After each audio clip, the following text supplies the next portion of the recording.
సంగతి నేను చెప్తాను. నేను డెవలప్మెంట్ 2004, 2009లో అక్కడ కేంద్రీకృతం అయిందంటే ఎన్టీ రామారావు 83 అప్పటి నుంచి తీసుకెళ్లి మొత్తం హైదరాబాద్ కేంద్రీకృత అభివృద్ధి జరిగింది. అది పీక్ స్టేజ్ కి తీసుకెళ్లి చంద్రబాబు నాయుడు ఎన్టీఆర్ హయాంలో మనోళ్ళు వెళ్ళి పెట్టుబడి పెట్టారు. కానీ ఇక్కడ ఉన్న వాటిని కూడా షిఫ్ట్ చేసింది చంద్రబాబు నాయుడు. ఇప్పుడు మీకు ఇదివరకు ఎడ్యుకేషన్ హబ్ ఆంధ్ర అంటే తెలంగాణ వాళ్ళు కూడా ఇక్కడికే వచ్చి చదువుకునేవాడు. కేటీఆర్ ఎందుకు ఇక్కడికి వచ్చి చదువుకున్నాడు అంటే రత్తయ్య విజ్ఞాన విద్యా సంస్థలు, నారాయణ, చైతన్య, కెనడి ఇట్లాగా విద్యా సంస్థలకి ఫెమిలియర్ ఇక్కడ.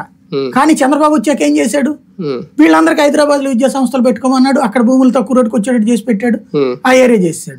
ఏమైంది, హెడ్ క్వార్టర్లు కూడా వెళ్ళిపోయినాయి. మరి ఎందుకని ఇదంతా అంత చేసి మళ్ళీ ఆయన ఏమన్నాడు, ఆంధ్రాకి ఇదే ఆంధ్ర వాళ్ళు దోచుకున్నారని ఒప్పుకున్నారు. అంతే కదా, ఆంధ్ర వాళ్ళు దోచుకున్నారని ఒప్పుకున్న ఆయనకు అట్లా ఓటేశారు. ఇక్కడ పాయింట్ ఏంటంటే మరి ఆ ఎజెండా అయితే కనుక మనకందరికి నష్టం జరిగిందని ఓటేయకూడదుగా. చంద్రబాబు మొత్తం హైదరాబాద్ చేశాడు, మాకేం చేశాడని మరి ఓట్లేశారు కదా. అంటే జనం ఆ రోజున ఆ ఎమోషన్ లేదు. ఇవాళ నేరేటివ్ థింకింగ్, మిమ్మల్ని ఏది ఆలోచించాలో మీరు ఏది ఆలోచించాలో ఎలక్షన్స్ టైంలో రాజకీయ పార్టీలు నిర్దేశిస్తున్నాయి, మీడియా నిర్దేశిస్తోంది, మౌత్ టాక్ నిర్దేశిస్తోంది. ఈ ఐప్యాక్ లో, బోప్యాక్ లో, రవీంద్ర శర్మ ప్యాక్ లో వీళ్ళు డిసైడ్ చేస్తున్నారు.